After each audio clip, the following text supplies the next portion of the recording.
everyone doing good today? Everyone's fine. Violet, you don't need to hold the phone up all the time.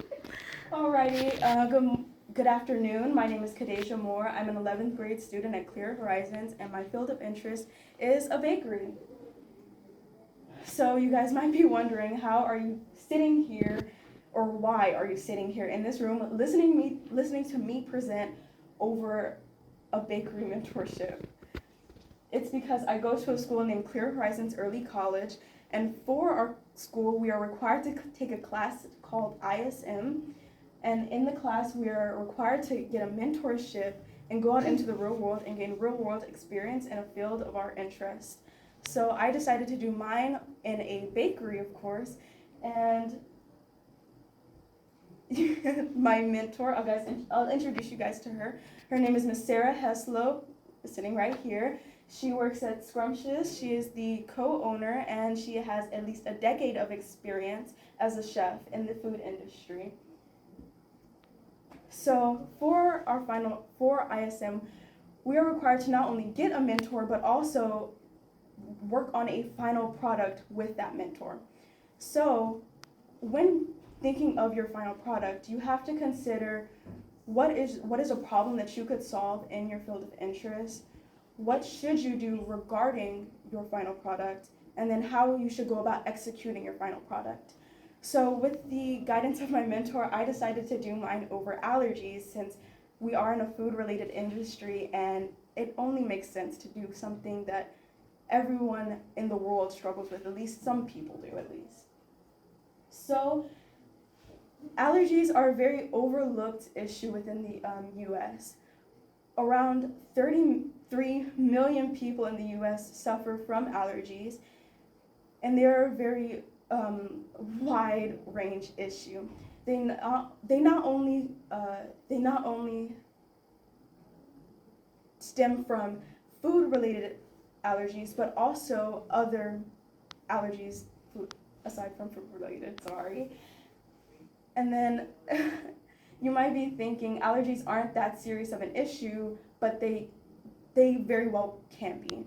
Depending on a person's allergy tolerance or allergy strength, it could even kill them if they come in contact with their allergen, or if they even touch it or breathe it. So allergies can be a very serious issue. And so one small fact that not a lot of you might know about allergies is that every 10 seconds within the US, in an ER, at least one person will come in with issues with an allergy. So around every year, 3.4 million people will come into an ER for allergy-related issues. And allergies are a wide range issue. So there are at least 170 known allergens within the US. And the top 8 are egg, wheat, soy, peanuts, tree nuts, and crustaceans. 32% of which stem, at least over half of which stem from eggs and milk. So for my final project, I decided to try to cover the top 8 allergens and some desserts that I make, because everyone deserves to have desserts that they can enjoy that won't put them in harm's way. So in this, you have to think about what to look for with allergies, because without knowing what to look for in allergies, you might simply overlook something that could be dangerous for you.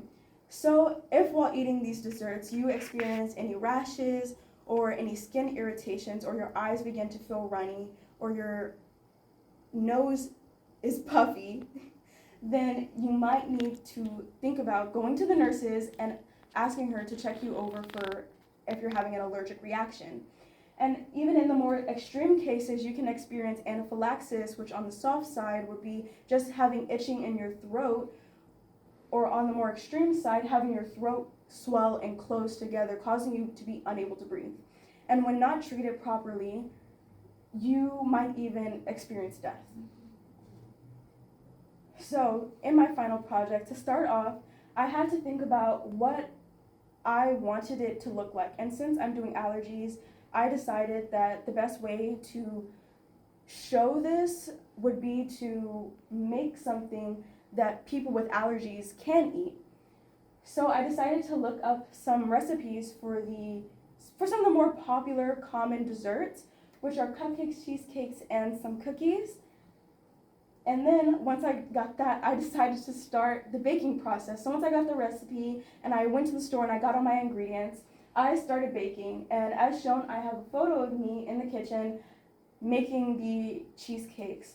But since baking is such a messy process, I was unable to get a lot more photos as my hands were covered in sugar and I don't want my phone to be sticky or to get ruined. So I have one photo shown here. And in the baking process, sometimes it can be very intricate, but for the recipes that I had found, they were quite simple as most of them were vegan and very easy to recreate. So I simply started off by getting all my ingredients, laying them out, because it's best to have all your stuff ready beforehand, especially when baking en masse as like I was doing. So to streamline the process, I got all my ingredients out, lined my cupcakes in, made the batter, and then put it in the oven. And while the first batch was in the oven, I would then go on to wash my dishes again so I could start the process over again, relining my tins, getting all my ingredients, making the cupcakes. So by the time they came out, I could easily rotate the cupcake batter.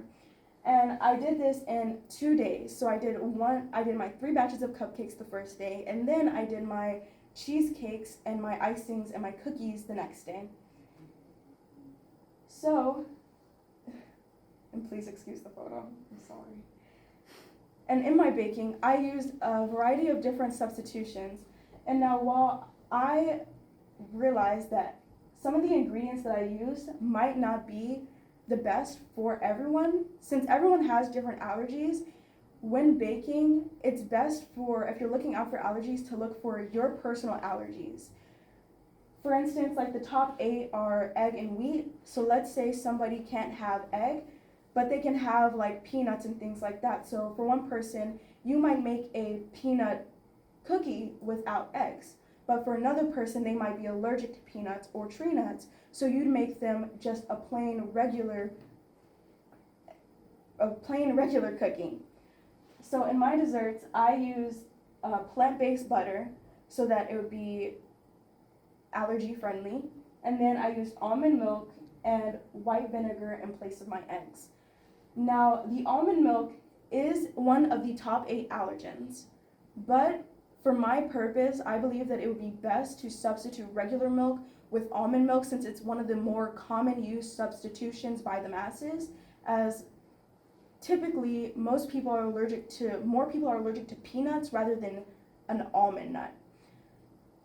And I believe most people in this room are not allergic to almonds, so I believe that it will be okay for everyone in the room. If not, please do not eat anything.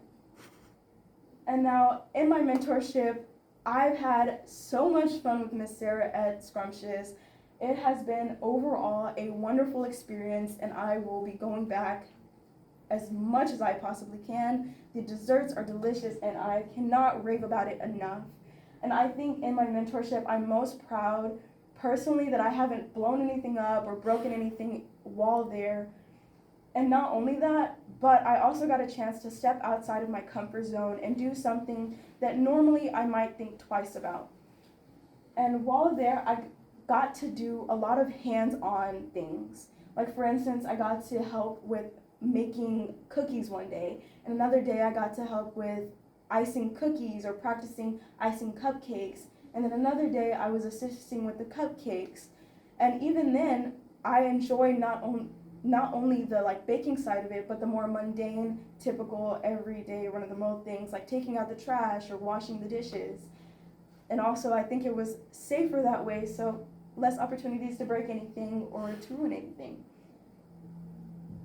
And to conclude, overall, I believe that everyone should be able to eat something that's delicious and won't hurt them, and that they should be able to have the experience that everyone else has.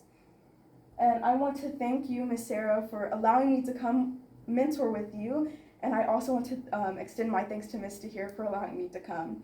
Overall, I've learned a lot about baking in the food industry, and going forward, I wish to continue working in the food industry. Does anybody have, oh, my works cited, does anybody have any questions?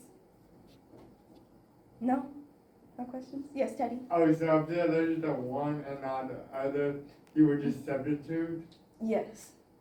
So when in baking, depending on how much you're using, the amount you substitute will vary, but typically it depends on what it is.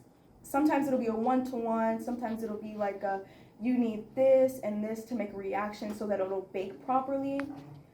But usually it's pretty standard set. Does that answer your question? Yep, thank you. Anybody else? Do you want to one day have your own bakery? When I'm old and gray. I really like baking, and I think that doing it professionally would be fun, but it is so physically tiring. Miss Sarah, I do not know how you do it every single day. So I think that, and my goal right now is to be a pilot, but one day I do want to open my own bakery. Just not any time within like 30 years. Yeah. Anybody else? No? Alrighty. Thank you guys for listening. And as a reward for listening, you guys can come grab whatever you want.